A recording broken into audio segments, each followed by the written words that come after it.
Hello and welcome to today's video. Today I wanted to have a look at fragrances that I feel are ideal for the party season.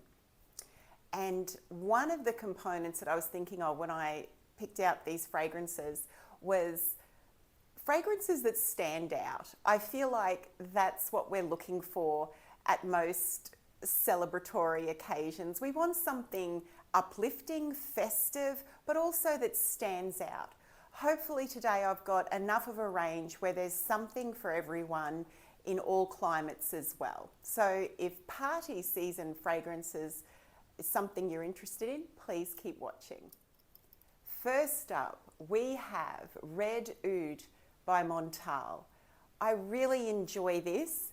It is definitely one for cooler weather. Today, as you can probably tell by the lighting, it's darker here. We're at the end of spring coming into summer here in Australia, but it's a very rainy day up in the mountains where I am.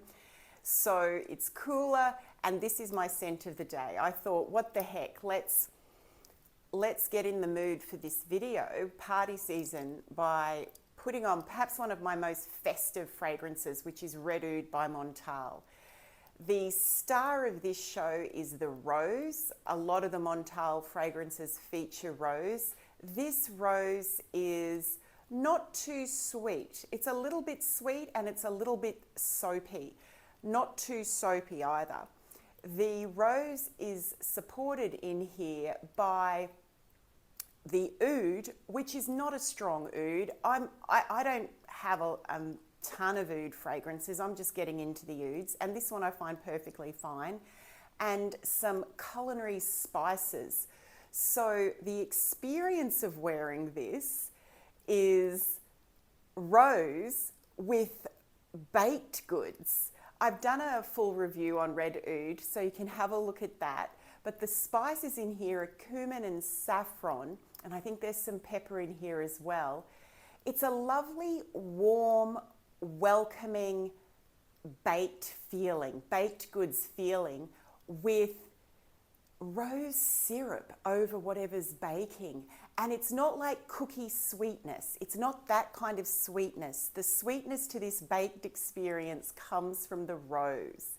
The longevity on this is great. I get at least 6 hours out of it, and it projects all the way. It does last longer, but in terms of projection for a party, for an event, and it's welcoming, it's hospitable. If it's cooler weather here over Christmas, which chances are it's not going to be, but if it's a day like today, I would wear this for a family gathering. That is Red Oud by Montal. Next for the party fragrances is Ylang Ylang Espresso by Floral Street. I have worn this to a party this year, and it was well received. The projection on Ylang Ylang Espresso is not huge, so you'll smell it, and this projects for 3 or more hours. It's definitely not a safe blind buy because it is heavy on the Ylang Ylang, heavy on the patchouli. There's a tiramisu note in here, and I think there's also a coffee, and it's also a smoky quality. I would say almost an ashy quality. I love it. Once it's on, I can't stop smelling it because it combines that sweet, heady ylang ylang with the patchouli and the coffee. Great for a nighttime party. And I did get a big compliment from this, from a friend I hadn't seen in years. She said I smelled amazing. I think that's what she said. And that was this Ylang Ylang Espresso from Floral Amethyst. So it's Lattafa Badi Al Oud Amethyst. Oh my goodness. I cannot wait to wear this to a party. I might have to wait for winter time. I'm not sure. It's glorious. This is the most exciting rose fragrance I own, and I own quite a few rose fragrances now. I was born in the 70s, you know, in the 90s when the rose really hit its straps. Not this fragrance, rose fragrances generally. you know, I was a young adult. So these kind of heavy rose fragrances, I'm all into. This smells nothing like the 90s. This is very contemporary. I believe it's inspired by Atomic Rose, maybe by Initio Parfums. I've not smelled that. Let's talk about Lattafa's Amethyst. The rose in here is so sweet, so delicious, so jammy. To me, it smells like raspberry jam or raspberry jelly crystals. That probably doesn't sound appealing, but it's not just raspberry jelly crystals or a super, super jammy rose. It's got the oud pushing it out. The oud here is somewhat medicinal, I would say, and on my skin it's great. I don't get any problems with it, but I have heard people say there can be a slight, you know, petrochemical smell from this oud. I don't get that, but I can understand how it could go that way, if that makes any kind of sense. This is,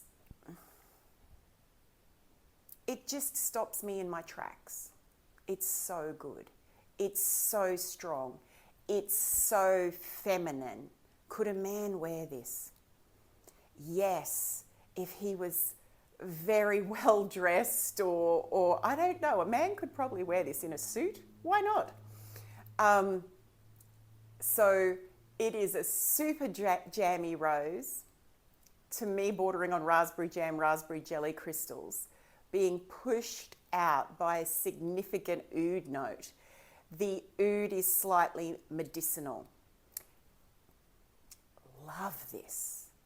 It's too warm here to wear it, or you could kill people at the moment here in Australia if you wore this, but oh my, definitely a party fragrance. People are going to smell you. You're going to fill a room with Lattafa's Badi El Oud Amethyst. Woo! Then we have Calvin Klein My Euphoria. To be honest, guys, this is a similar idea, a little pared down to the last one. This is a big perfume in my view. I'm just going to get the notes again because I remember it's got blackcurrant in it, but to me again, it smells like raspberry. I guess I tell you everything smells like raspberry, which is a bit silly.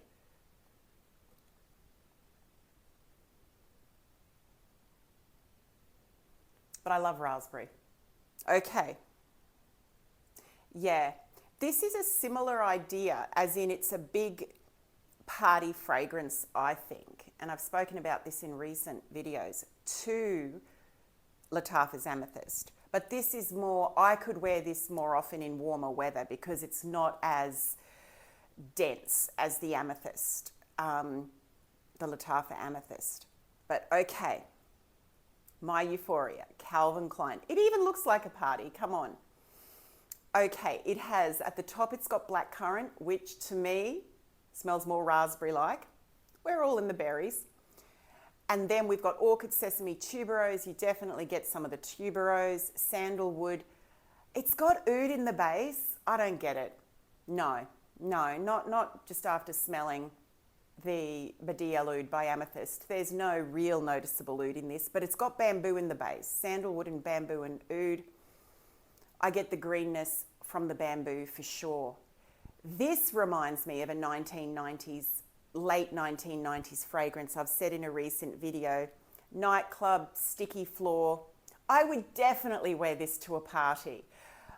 Again, probably where there's a bit of air circulating, you know, so I'm not going to be too obnoxious, but this puts me in a fun, youthful party mood for sure. That's My Euphoria by Calvin Klein. Okie dokie. Now, oh, this is festive. This is Poison Girl by Dior, the EDP version. The EDP version is much heavier, much stronger, much spicier than the EDT, and it's got much better longevity than the EDT. I've got the EDT as well, love them both. So, Oh gosh, this is a good fragrance. I do not understand the hate for Poison Girl EDP. I think it's a classic, and it's very festive, very spicy. Vanilla, tonka, almond, orange to lift it a little. It's delightful. It's delightful. Family gatherings, Christmas parties. Again, not hot weather okay. In aircon I'd wear it, but not in the hot weather. But it's got some punch behind it, it's got some projection, and it lasts a long time. Very almond, tonka, vanilla, some orange on the top, some citrus, just to give it a bit of life. Yeah. It smells like Christmas baking spices to me. That is Poison Girl by Dior at the EDP. And I really wanted to mention something for warm weather, because some of us have Christmas parties in the warm weather.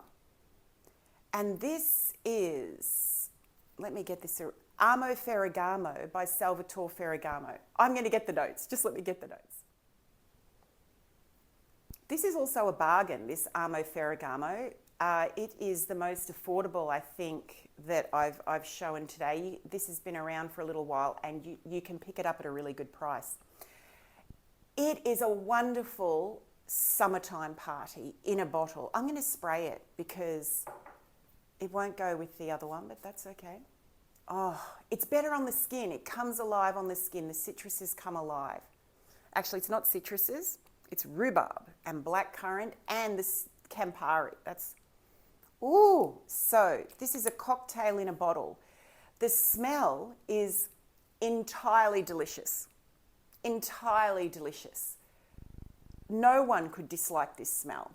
It is light, airy, cocktail vibes. Campari, blackcurrant, rosemary in the top. The rosemary is not real strong, it just gives it a little something. Rhubarb, jasmine, sambac, and mate. I don't get a lot of the tea note, the mate. Oh, but it's a great combination. It just all comes together. And then in the bottom, we've got Tahitian vanilla, ambroxan, and sandalwood. And the ambroxan in this does not annoy me, which is good. But it gives it that airiness, right? I think that's what ambroxan does. Okay, this is twilight party, you know. This is some warmth on the skin, drinks, the buzz of voices. It's lively, it's chatty, it's just wonderful. There is one significant drawback with Amo Ferragamo, and that is the longevity. The longevity is poor. 3 hours tops. I'm even going to say 2 hours. 2 hours. Have to respray it.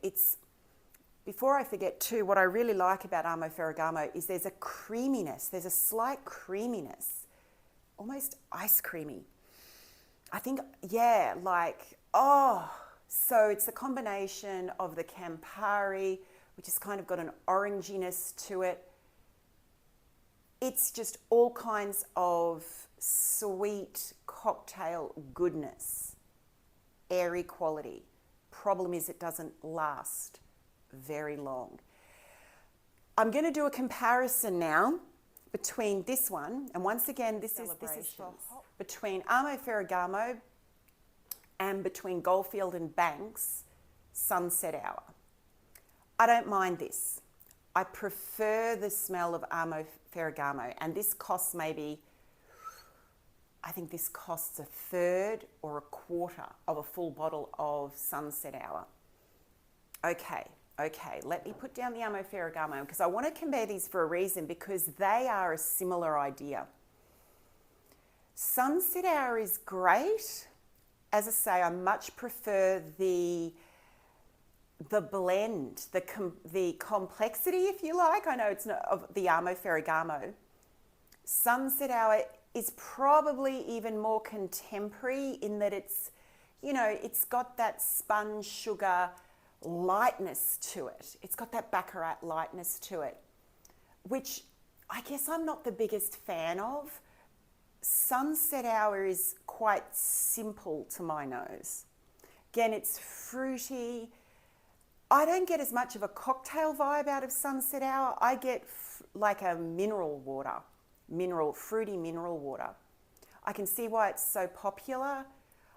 It doesn't list the ambroxan, but to me there's a lot of ambroxan in this that gives it that airiness. I could be wrong, but it annoys me after a while, that super sweet, airy quality of Sunset Hour. The reason I would recommend this perhaps over the Amo Ferragamo for a party is it lasts longer. You'll get 5 hours out of Sunset Hour. So, you know, props to that.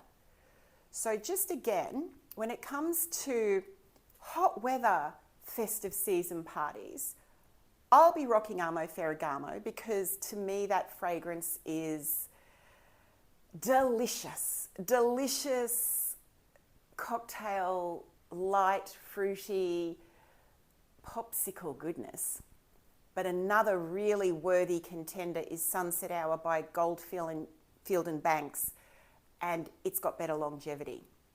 So there we go. That was my selection for the party season, folks. I hope you found it interesting.